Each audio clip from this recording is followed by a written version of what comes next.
నమస్తే, welcome to editor analysis. మీ వాహనంలో petrol కొట్టించుకుంటున్నారా? ఇంట్లో గ్యాస్ సిలిండర్ వాడుతున్నారా? అయితే ఈ క్షణమే అలర్ట్ అవ్వండి. ప్రపంచానికి ఊపిరి పోస్తున్న నల్ల బంగారం, ముడి చమురు నిల్వలు నిలువున నేడు కరిగిపోతున్నాయి. అవును, మీరు వింటున్నది నిజం. అంతర్జాతీయ మార్కెట్లో ఒక పెను తుఫాను ముంచుకొస్తుంది. గ్లోబల్ ఆయిల్ మార్కెట్ కుప్పకూలిపోయే ప్రమాదం కనిపిస్తుంది. యుద్ధ మేఘాలు ప్రపంచాన్ని చీకట్లోకి నెట్టేస్తున్నాయి. అసలు ప్రపంచవ్యాప్తంగా ఏం జరుగుతుంది? చమురు బావులు ఎందుకు ఎండిపోతున్నాయి? ఇక ముంచుకొస్తున్న ఆ పెను ప్రమాదం ఏంటి? సమయం చాలా వేగంగా పరిగెడుతుంది, కానీ ప్రపంచాన్ని నడిపించే ఇంధన చక్రం మాత్రం క్రమక్రమంగా ఆగిపోయేలా కనిపిస్తుంది. ఎక్స్పర్ట్ ఒకరి తర్వాత ఒకరు భీతావహమైన హెచ్చరికలు జారీ చేస్తున్నారు. చమురు నిల్వలు తరిగిపోతున్నాయి, మార్కెట్ కుదిపేయి పడుతుంది. ఇది ఎవరో అన్నమాట కాదు, అంతర్జాతీయ ఆర్థిక మేధావులు చెబుతున్న సత్యం. భూగర్భంలో దాచిన చమురు నిల్వలు శరవేగంగా ఖాళీ అవుతున్నాయి. మరి ఈ సంక్షోభానికి అసలు కేంద్ర బిందువు ఎక్కడ ఉంది? మిడిల్ ఈస్ట్ అంటే మధ్యప్రాచ్యం. అక్కడ రేగిన యుద్ధ జ్వాలలు ఇప్పుడు ప్రపంచ ఇంధన రంగాన్ని బూడిద చేయడానికి సిద్ధమయ్యాయి. హార్ముజ్ జలసంధి ప్రపంచ చమురు రవాణాకు అత్యంత కీలకమైన ఈ సముద్ర మార్గం ఇప్పుడు శత్రువుల దిగ్బంధనంలో చిక్కుకుంది. ఇరాన్ యుద్ధం కారణంగా హార్ముజ్ జలసంధి దాదాపు పూర్తిగా క్లోజ్ అయింది. 3 నెలల క్రితం వరకు ఇలా జరుగుతుందని ఎవ్వరూ ఊహించలేదు. అసలు ఈ జలసంధి మూసుకుపోతే ఏమవుతుంది? ప్రపంచవ్యాప్తంగా ముడి చమురు సరఫరా పూర్తిగా నిలిచిపోతుంది. ఇప్పుడు సరిగ్గా అదే జరుగుతుంది. అసలు ట్విస్ట్ ఏంటంటే, అమెరికా, ఇజ్రాయెల్, ఇరాన్ల మధ్య జరుగుతున్న ఈ యుద్ధం ఇప్పట్లో ముగిసేలా కనిపించడం లేదు. నిన్న మొన్నటి వరకు ఈ సంక్షోభం త్వరలోనే ముగుస్తుంది అనుకున్నారు, కానీ ఆ ఆశలన్నీ అడియాసలయ్యాయి. ఈ మహాసంగ్రామం చాలా కాలం పాటు కొనసాగేలా ఉంది. మరి యుద్ధం ఎంతకాలం నడిస్తే అంతకాలం ఇంధన సరఫరా నిలిచిపోతుంది. చమురు సరఫరా పరిస్థితి ఏమాత్రం ఆశాజనకంగా లేదు. మరి ఈ సంక్షోభం తీవ్రత దారుణంగా ఉంది. డేటా అనలిటిక్స్ సంస్థ క్లెప్పర్స్ ఇచ్చిన రిపోర్టు వింటే ఎవరికైనా గుండె ఆగిపోతుంది. ఫిబ్రవరి 28 నుండి మే 8 వరకు కేవలం ఈ కొద్ది రోజుల్లోనే మధ్యప్రాచ్యంలో చమురు సరఫరా మొత్తం 782 మిలియన్ బ్యారెళ్ల కొరత ఏర్పడిందట. మరి ఈ నెల చివరి నాటికి ఈ కొరత ఏకంగా 1 బిలియన్ బ్యారెళ్లకు చేరుకోబోతుంది. 1 బిలియన్ బ్యారెల్స్ అంటే ప్రపంచవ్యాప్తంగా ఇంధన వ్యవస్థ పునాదులు షేక్ అవుతాయని.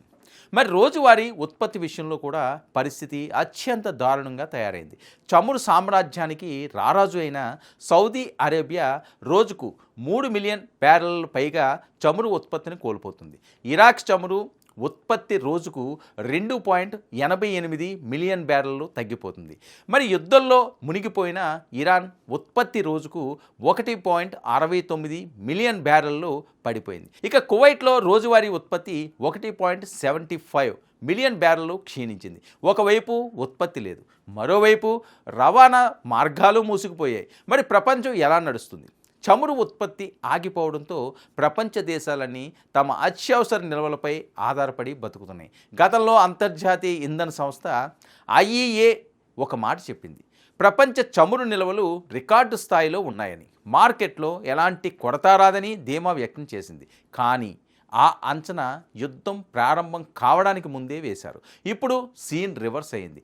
ఈ సంవత్సరం చమురు డిమాండ్ సరఫరాను మించిపోతుందని IEA స్వయంగా నెత్తి నోరు నేడు బాదుకుంటుంది. ఇక పరిస్థితి ఏ స్థాయికి చేరిందంటే, ది ఆయిల్ ప్రెస్ నివేదిక ప్రకారం ఈ ఏడాది ప్రపంచ చమురు సరఫరా రోజుకు సుమారు 3.9 మిలియన్ బ్యారెళ్ల మేర తగ్గొచ్చని అంచనా వేస్తున్నారు. కానీ వాస్తవ పరిస్థితులు అంతకంటే భయంకరంగా ఉన్నాయి. మధ్యప్రాచ్యంలో సరఫరా ఇప్పటికే రోజుకు 10.5 మిలియన్ బ్యారెళ్ల మేర పడిపోయింది. దీనికి విరుద్ధంగా ప్రపంచవ్యాప్తంగా చమురు డిమాండ్ మాత్రం రోజుకు కేవలం 4,20,000 బ్యారెళ్ళు మాత్రమే తగ్గింది. అంటే వాడకం తగ్గడం లేదు, కానీ సరుకు మాత్రం మార్కెట్లోకి రావటం లేదు. ఇక వినియోగాన్ని ఒక స్థాయి వరకే తగ్గించగలం. నిల్వలు అయిపోయినప్పుడు అవి నిజంగానే పూర్తిగా అవుతాయని హెచ్చరిస్తున్నారు. అవును, ఒకానొక సమయంలో చమురు డిమాండ్ సరఫరా మధ్య అంతరం ఊహించినంతగా పెరిగిపోయింది. మరి ఇప్పుడు మార్కెట్ తీవ్రమైన కుదుపునకు గురవుతుంది.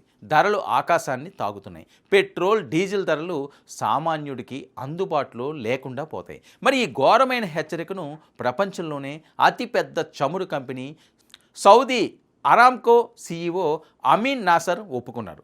ప్రపంచంలోని భూగర్భ ఇంధన నిల్వలు రికార్డు స్థాయిలో క్షీణిస్తున్నాయని ఆయన బాంబు పేల్చారు. మరి ప్రస్తుతం ఉన్న భూగర్భ చమురు నిల్వలే ప్రపంచ మార్కెట్కు ఉన్న ఏకైక భద్రతా వలయం. కానీ ఆ వలయం కూడా వేగంగా ముక్కలైపోతుంది.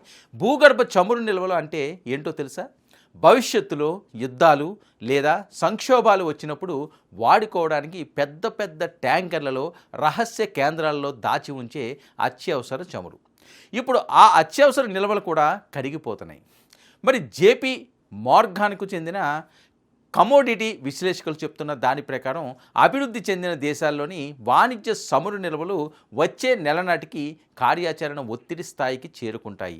అంటే ఆ తర్వాత కొరతను తట్టుకోవడం ఎవ్వరి వల్ల కాదు. మరి ఈ మహమ్మారి లాంటి సంక్షోభానికి విరుగుడు లేదా? ఏదో ఒక రూపంలో జూన్ నెలలో హర్ముజ్ జలసంధిని తిరిగి తెరవాల్సిందేనా? యుద్ధం ముగిస్తేనే ప్రపంచం చమురు సంక్షోభాన్ని నివారించగలదు. ఒకవేళ యుద్ధం ఆగకపోతే, హార్మోజ్ జలసంధి తెరుచుకోకపోతే తదుపరి దశ కేవలం ముడి చమురు ధరల పెరుగుదలకే పరిమితం కాదు. ఇంధనాన్ని శుద్ధి చేసి పెట్రోల్, డీజిల్గా మార్చి వినియోగదారులకు అందించే మొత్తం వ్యవస్థే స్తంభించిపోతుంది. అసలు మన దగ్గర ఉన్న నిల్వలు ఎంతకాలం వస్తాయి? ఇక్కడే మరో సంచలన నిజాన్ని బయటపెట్టారు అమీన్ నాసిర్. మార్కెట్లో చమురు నిల్వలు చాలా ఉన్నాయని చెప్తున్నవన్నీ అబద్ధాలు. నిల్వలో ఉన్న చమురు అంతా వాస్తవానికి వినియోగానికి అందుబాటులో లేదు. దానిలో సగానికి పైగా పైప్లైన్లో, కనీస ట్యాంక్ స్థాయిల్లో కార్యాచరణ అవసరాల కోసమే నిలిచిపోయింది. మరి యూరప్, అమెరికా దేశాలు అనుకుంటే తమ నిల్వల నుండి రోజుకు గరిష్టంగా కేవలం 2 మిలియన్ బ్యారెల్స్ చమురును మాత్రమే బయటకు తీయగలరు. అంతకంటే ఎక్కువ తీసే సాంకేతికత ప్రస్తుతానికి లేదు. ఇక క్లెప్పర్ లెక్కల ప్రకారం మార్చి నెలాఖరు నుండి ఇప్పటి వరకు భూగర్భ నిల్వల నుండి సుమారు 6 కోట్ల బ్యారెళ్ల చమురును వెలికి తీశారు. అయినప్పటికీ మరో 3 కోట్ల బ్యారెళ్ల చమురు నిల్వల్లో ఉన్నట్టు సూచిస్తున్నారు. కానీ ఇందులో అసలు వాడకానికి ఎంత అందుబాటులో ఉందో ఎవ్వరికీ స్పష్టత లేదు. చీకట్లో బాణం వేసినట్టుంది పరిస్థితి. మధ్యప్రాచ్యంలో ఈ సరఫరా సంక్షోభం ఇలాగే కొనసాగితే నిల్వలు పూర్తిగా తుడిచిపెట్టుకుపోతాయి. వాటిని తిరిగి నింపడానికి కొత్త చమురు ఎక్కడా దొరకదు. మరి యుద్ధం ఎంతకాలం కొనసాగితే ప్రపంచ భద్రతా కవచం అంతగా ముక్కలైపోతుంది. అంతర్జాతీయ మార్కెట్ ఇప్పుడు నెమ్మదిగా ఈ భయానక పరిస్థితికి అలవాటు పడడం ప్రారంభించింది. నిల్వలు అయిపోతున్నాయనే తక్షణ భయాందోళనలు కొద్దిగా తగ్గుముఖం పట్టాయి. మార్కెట్ ఇప్పుడు ఈ కొరతను ఎలా మేనేజ్ చేయాలో నేర్చుకుంటుంది. అందుకు చమురు ధరలు ఒకేసారి కాదు, క్రమక్రమంగా పెరుగుతూ వస్తున్నాయి. ఇక చమురు కార్గోలను వెంటనే కొనుగోలు చేయాలనే ఆతృత ప్రస్తుతానికి తగ్గింది. కానీ మన వద్ద ఉన్న నిల్వలు మాత్రం చాలా వేగంగా కరిగిపోతున్నాయి. దీని ప్రభావం నేరుగా ధరలపై పడడం ఖాయంలా కనిపిస్తుంది. యుద్ధాలు కేవలం దేశాల సరిహద్దులను మాత్రమే మార్చవు, మానవాళి మనుగడకు కూడా శాసిస్తాయి. చమురు సంక్షోభం అనేది ఒక దేశానికో, ఒక ప్రాంతానికో పరిమితమైంది కాదు. ఇది ప్రపంచ ఆర్థిక వ్యవస్థను కుప్పకూల్చగల అణుబాంబు. నిల్వలు హరించుకుపోతున్నాయి, కాలం కరిగిపోతుంది. అంతర్జాతీయ దేశాలు ఇప్పటికైనా కళ్ళు తెరిచి యుద్ధానికి ముగింపు పలకకపోతే రేపటి ప్రపంచం ఇంధనం లేని శ్మశానంగా మారక తప్పదు. అప్రమత్తతే ఏకైక మార్గంగా నేడు ప్రపంచానికి కనిపిస్తుంది. చూద్దాం.